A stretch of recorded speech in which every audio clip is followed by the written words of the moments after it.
கிட்டபோட account வந்து நம்ம எப்படி கிரியேட் பண்ணுறது அப்படின்னு பார்க்கலாம். நம்ம வந்து இப்போது சிஸ்டமில் வந்து கிட்ஹப் அப்படின்னு வந்து டைப் பண்ணிக்கோங்க. டைப் பண்ணிவிட்டு அதுக்கு முன்னாடி வந்து நம்ம கிட்டுன்ற சாஃப்ட்வேரை வந்து இன்ஸ்டால் பண்ணணும்.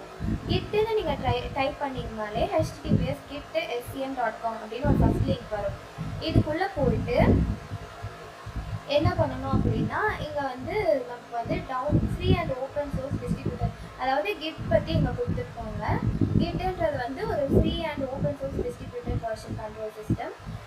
அதாவது ஸ்மால்லேருந்து லார்ஜ் ப்ராஜெக்ட்ஸை வந்து ஸ்பீட் அண்ட் எஃபிஷியன்சியோட நம்மளால் ஹேண்டில் பண்ண முடியும் அப்படின்றத சொல்லியிருக்காங்க. இப்போ நம்ம என்ன பண்ணணும் அப்படின்னா, இப்போ நம்ம டவுன்லோட் பண்ண போகிறோம்.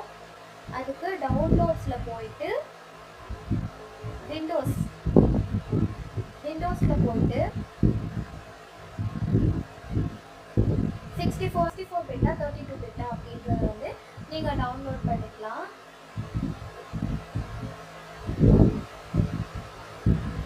டவுன்லோட் கொடுத்தீங்கன்னா டவுன்லோட் ஆக ஸ்டார்ட் ஆகிடும்.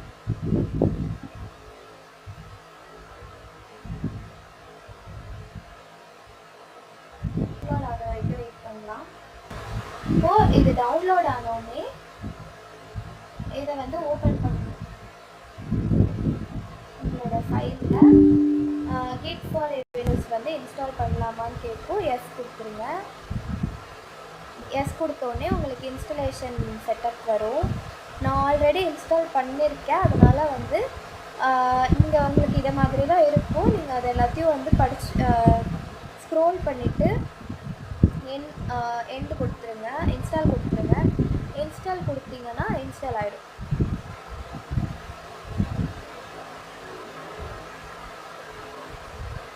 இப்போ நெக்ஸ்ட்டு ஒன்ஸ் இன்ஸ்டால் பண்ணோடனே நீங்கள் வந்து உங்களோட கமெண்ட் ப்ராம்ப்டில் இது இன்ஸ்டால் ஆகிடுச்சா நம்ம செக் பண்ணிக்கலாம். கமெண்ட் ப்ராம்ப்டில் போட்டு கிட் ஸ்பேஸ் வேர்ஷன் அப்படின்னு நீங்கள் கொடுத்தீங்க அப்படின்னா கிட்டோட வேர்ஷன் வந்து நமக்கு வந்து இந்த மாதிரி காட்டும். ஸோ நமக்கு வந்து இன்ஸ்டால் ஆகிடுச்சு கரெக்டாக. இப்போ நம்ம நெக்ஸ்ட்டு என்ன பண்ண போகிறோம்னா, கிட்டப்பில் வந்து ஒரு அக்கௌண்ட் க்ரியேட் பண்ண போகிறோம். கிட்ஹப் அப்படின்னு சர்ச் பண்ணிக்கோங்க. ஃபர்ஸ்ட் லிங்க்கை வந்து கிளிக் பண்ணிக்கோங்க. கிளிக் பண்ண உடனே சைன்இன் ஒரு சைன்அப். ஆல்ரெடி நீங்கள் அக்கௌண்ட் வச்சுருந்தீங்கன்னா சைன்இன் பண்ணிக்கலாம். இல்லைனா இப்போ நம்ம வந்து சைன்அப் பண்ண போகிறோம், அதாவது நியூ அக்கௌண்ட் க்ரியேட் பண்ண போகிறோம். நியூ அக்கௌண்ட் க்ரியேட் பண்ணக்குள்ளே உங்களுக்கு வந்து உங்களோட இமெயில் ஐடி, பாஸ்வேர்டு அண்ட் ஒரு யூசர் நேம் வந்து நீங்கள் என்டர் பண்ணுற மாதிரி இருக்கும். ஃபார் எக்ஸாம்பிள் நான் வந்து என்ன போடுறேன் அப்படின்னா, என்னோடய mail ID and password and user name நான் போடுறேன். உங்களோட இன்ஃபர்மேஷன்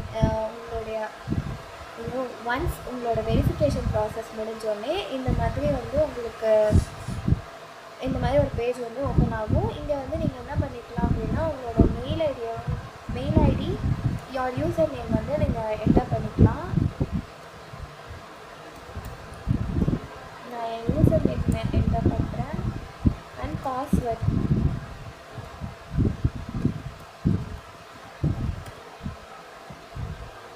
என்டர் பண்ணிட்டீங்க அப்படின்னா சைன்இன் ஆகிடும்.